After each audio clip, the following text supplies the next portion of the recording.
some people, Mr. Speaker. But at the same time, we should never ever forget that in the eyes of some people, their own life can be a living hell, Mr. Speaker, and that's the reason why they choose to commit suicide and take their own life. In that circumstance, recognizing that fact, we don't think it is legitimate for the state to take away one's right to commit suicide. Furthermore, we don't think there is no assurance that they will lead a happy life after they are revived by this technology, and therefore we are extremely proud to stand on side opposition. So what I'm going to provide from the first speech are largely two things. Firstly, I'm going to primarily talk about how the right to take one's own life is extremely important, and secondly, I'm going to look at the situation of their proposal, which is that in which the people's lives are revived by the state using this kind of technology. And further, let me engage with what the previous speaker said. The previous speaker talked about how, Mr. Speaker, there is a network in the society. For example, you have family, you have the state who invested so much money in your, for example, education, and so on and so forth. We recognize that there is a network established in society, but still, we value the importance of autonomy, Mr. Speaker, over those things, and we see in the reality. For example, we do celebrate and allow the choice of the people to join the military, although, Mr. Speaker, the possibility of death might be high if they take that kind of decision, Mr. Speaker. Or we allow, for example, people who are severely ill to tell the doctor not artificially prolong their life when they are, for example, facing severe physical pains, Mr. Speaker. And therefore, although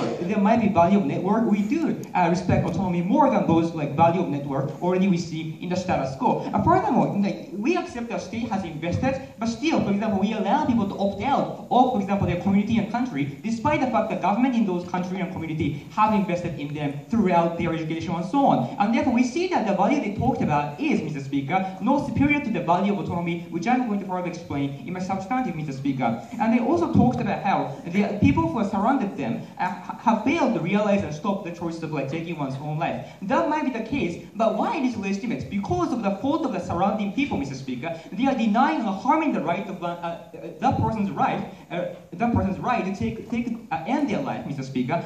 We don't think that the negligence of the other people can be the legitimacy to take away that person's one of the most important right they could possibly have.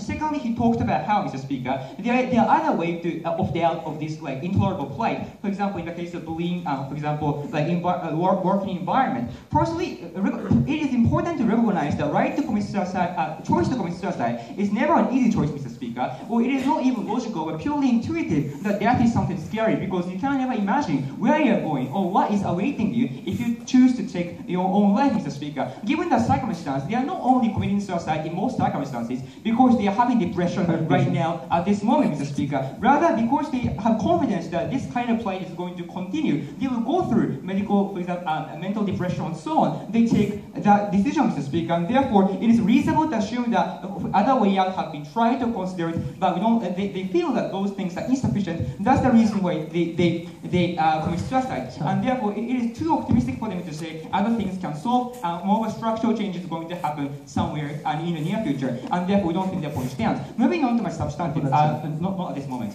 First of all, I talk about the right, how it is important to allow people to commit suicide, Mr. Speaker. Because as I said, there are some people who feel that their life is a living hell or torture, Mr. Speaker. For example, people who are suffering from severe depressions or possibly brain damages. We are not making generalization that those conditions are always, Mr. Speaker, sufficient reason why people end their life. But it is important to recognize that people have different senses and values, Mr. Speaker. There are a significant number of people who feel the circumstance they face is enough reason why they should end their life, Mr. Speaker, or ending their life is better or happier than continuing their life, Mr. Speaker. That is the reason why this right is important, not at this moment.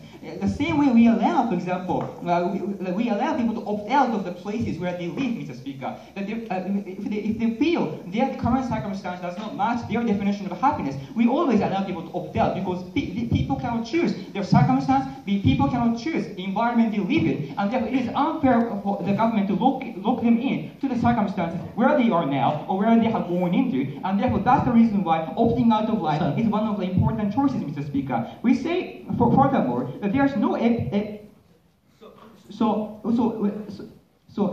furthermore, we cannot make this a prior assumption that whether or not this choice is rational or not, Mr. Speaker. Well, I already told you how people have much consideration when they finally choose to take his or her life. But even though those things are not that logical, but more of an intuitive decision, we say that, for example, like extreme amount of physical pain, or for example, mental depression is part of their lived experience. It is legitimate for them to take that into account when they take the final decision. The same way we allow, again, the sick people to tell a doctor, please do not artificially prolong my life. I rather want to die in a peaceful manner rather than suffering from pain until the point I die. And therefore we say, for the very same reason, right to take one's life is one of the most important rights for the people, and therefore we should sustain their right. I take a point.